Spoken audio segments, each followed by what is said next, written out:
Show में साथ देने का शुक्रिया। बहुत अच्छी पेशकदमी, आपने इसे बहुत बड़ी डेवलपमेंट करार दिया, लेकिन जाहिर है चैलेंजेस भी होंगे इस खित्ते में इसके लिए, इस इकट्ठ के लिए। और इसी चैलेंज में सबसे बड़ा चैलेंज अमेरिका है। जाहिर है सेक्रेटरी खारजा मार्को रूबियो ने यह कहा है कि अमेरिका जायज़ा ले रहा है इस बात का कि अफगानिस्तान के हुक्मरानों और तालिबान को गैर मुल्की दहशतगर्द तंजीम के तौर पर नॉमिनेट कर दिया जाए, नामजद कर दिया जाए।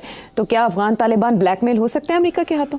नहीं, मेरा ख्याल है थोड़ी सी इसमें ट्विस्ट है। वो पहले इनको एज अ टेररिस्ट ऑर्गेनाइजेशन करार दिया था जी, उसको रिव्यू कर रहे हैं। अच्छा, कि वो क्लासिफिकेशन ठीक थी या गलत थी। ये नहीं कि कोई नई क्लासिफिकेशन कर रहे हैं। और इसमें यह है कि या तो वो तालिबान को डिक्लासिफाई कर देंगे एज अ टेररिस्ट ऑर्गेनाइजेशन, अच्छा, या ये टेररिस्ट ऑर्गेनाइजेशन रखेंगे ये लेबल उनके ऊपर। ये रिव्यू हो रहा है। अच्छा, अब बात यह है कि इट्स वेरी इंटरेस्टिंग कि ये एकदम खबर आई है जैसे चाइना पाकिस्तान तालिबान के तल्लुकात बढ़ने लगे हैं और चाइना आ गया गेम के अंदर, तो एकदम अमेरिका जाग उठा है। एक ही हो रहे हैं। तो मेरा ख्याल है this is in reaction to that कि अब तालिबान के साथ हमारे तल्लुकात क्या होंगे। तो ये वो बिल्कुल वो कैरेट एंड स्टिक कि हमारे साथ भी तल्लुकात होने चाहिए, हमें एक्सक्लूड नहीं करना चाहिए, बिकॉज इनके भी बड़े इंटरेस्ट है ना मिनरल डेवलपमेंट में। सो वो तो ट्रम्प का ख्वाब है, पता ही है। एक तरफ वो इंटरेस्ट है इनका, दूसरी तरफ ये है कि धमकी दे ये, क्योंकि सबसे बड़ी बात ये है ना, अभी कोई रिकग्नाइज नहीं कर रहा ना इनको जी, कोई गवर्नमेंट रिकग्निशन नहीं हो रही है। उसकी वजह यही है कि अमेरिका जो है अभी उसने माफ़ नहीं किया ना कि उनके साथ हुआ है। तो ये दो चीज़ें हो रही हैं। एक ये कि रिव्यू किया जा रहा है कि अमेरिकन विड्रॉल वहाँ से कैसे हुई कि उसमें, और उसके अंदर आपको पता है ना वो जाते जाते जब एक बम फटा था जी, वो हलाकतें हुई थी बड़े पैमाने पर। वो इशू है अमेरिका के लिए। तो ये मेरा ख्याल है this is a carrot and stick approach. एक तरफ वो खोल देंगे फाइल ऑन द तालिबान के आप टेररिस्ट हैं कि नहीं है और उस वक्त क्या हुआ था और क्या नहीं हुआ था। ठीक। दूसरी तरफ वो फिर ये भी कहेंगे कि आप चाइना को अंदर ला रहे हैं तो हमें भी सीट दे, हमें ना एक्सक्लूड करें। तो ये नहीं छोड़ेंगे कि सारा चाइना जो है वो टेक ओवर कर ले। They want their own interest over there. So I think इस किस्म की कशमकश चलेगी। आप देखिएगा तालिबान जो है जैसे इंडिया पाकिस्तान दोनों के साथ खेलना चाह रहे हैं, इसी तरीके से वो चाइना और अमेरिका के साथ भी खेलेंगे। आप देख लीजिएगा। ये दूर नहीं है कि एक आध तो बंदा हो गया ना वहाँ से। आपको पता ना एक अमेरिकन एनवॉय आया था जो पहुंचा हुआ था वहाँ। तो ये इस किस्म की चीज़ आप और भी शायद देखेंगे गोइंग फॉरवर्ड। तो अमेरिका चाहेगा कि अपना उसका फुटप्रिंट वहाँ रहे, एंड आई थिंक तालिबान भी ये चाहेंगे। देखो ना, शाप तो है ना कि सबके साथ खेलना है हमने, अपने लिए अपने मफाद के लिए जितना कुछ एक्सट्रैक्ट कर सकते हैं वो करना है। तो पाकिस्तान के साथ भी खेलेंगे, थोड़ा बहुत हाथ इंडिया के साथ भी रखेंगे, उधर चाइना का हाथ पकड़ लेंगे, मगर अमेरिका के साथ भी एक छोटी सी चिच्ची उंगली रखेंगे, यानी माजी का पाकिस्तान रहेंगे। हाँ, ये अब वो ही बनने जा रहा है ना। देखिए ना, हम कहते थे ना हमारी जियो स्ट्रेटेजिक पोजीशन, अब वो तालिबान के हमारे साथ की बनने जा रही है जियो स्ट्रेटेजिक पोजीशन।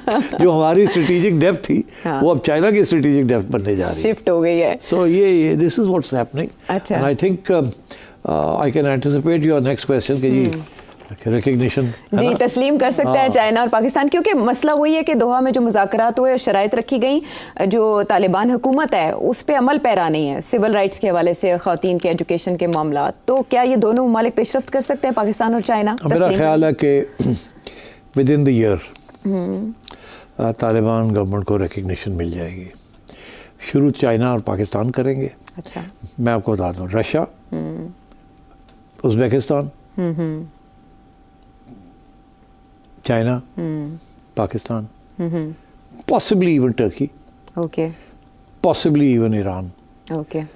ये इनमें से 4-5 में से 4-5 तालिबान की रेजीम को रिकग्नाइज कर लेंगे within the next 12 months. फिर रास्ता खुल जाएगा, क्योंकि इन सब के बड़े स्ट्रॉन्ग इंटरेस्ट है नाउ इन अफगानिस्तान। देखो ये वो वक्त आ गया ना रेयर अर्थ मिनरल्स का। This is the age of rare earth minerals. या एआई एंड टेक्नोलॉजी के दौर में सबसे ज़्यादा अहमियत इन्हीं की है। तो इसलिए इसके ऊपर they will be a scramble for resources now. पहले ये रिसोर्सेज की स्क्रैम्बल नहीं होती थी, टेरिटरी की स्क्रैम्बल होती थी पुराने ज़माने में। Now the scramble will be for resources.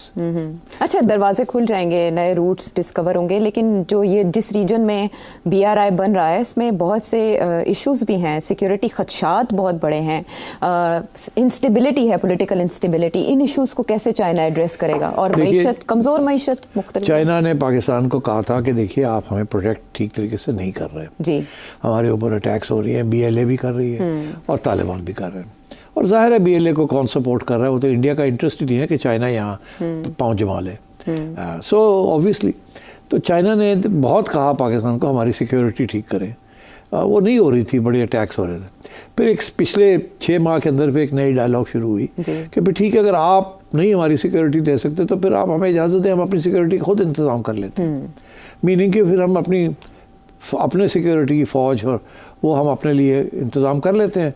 अगर 1 लाख चाइनीज़ है अगर पाकिस्तान में, या 2 लाख चाइनीज़ है, तो हम 10,000 20,000 की अपनी सिक्योरिटी, अपने सोल्जर्स और अपनी सिक्योरिटी कर देते हैं। इन्होंने कहा नहीं, we don't want that sort of Chinese footprint here. उसको तो अमेरिका तो पागल हो जाएगा and others.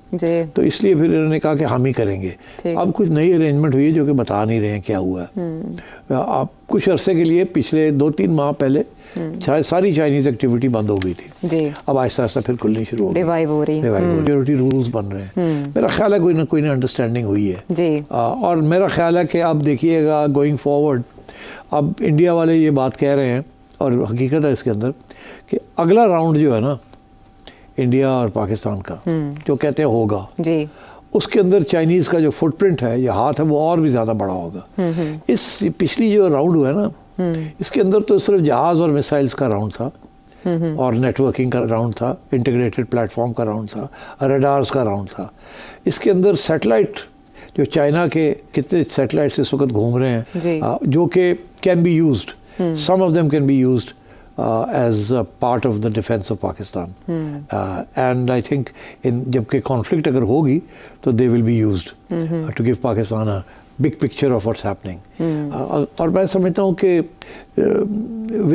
with this sort of development आप तवक्को यही करें कि China is going to end up playing a very open and big role in this region. सवाल इस में ये भी उठ रहा है कि चाइना सिर्फ ताइवान तक महदूद रहेगा या कश्मीर के मसले में भी वो कहाँ फरीक है, जैसे आज DGISPR ने कहा, और फिर तिब्बत का मामला भी है, तो इसमें चाइना की एक्चुअली मफादात पैबस्ता है पाकिस्तान के साथ मदद करने में। तो आने वाले दिनों में बात करते रहेंगे, लेकिन शामिल करने हैं आपके सवाल, वो भी एक ब्रेक के बाद।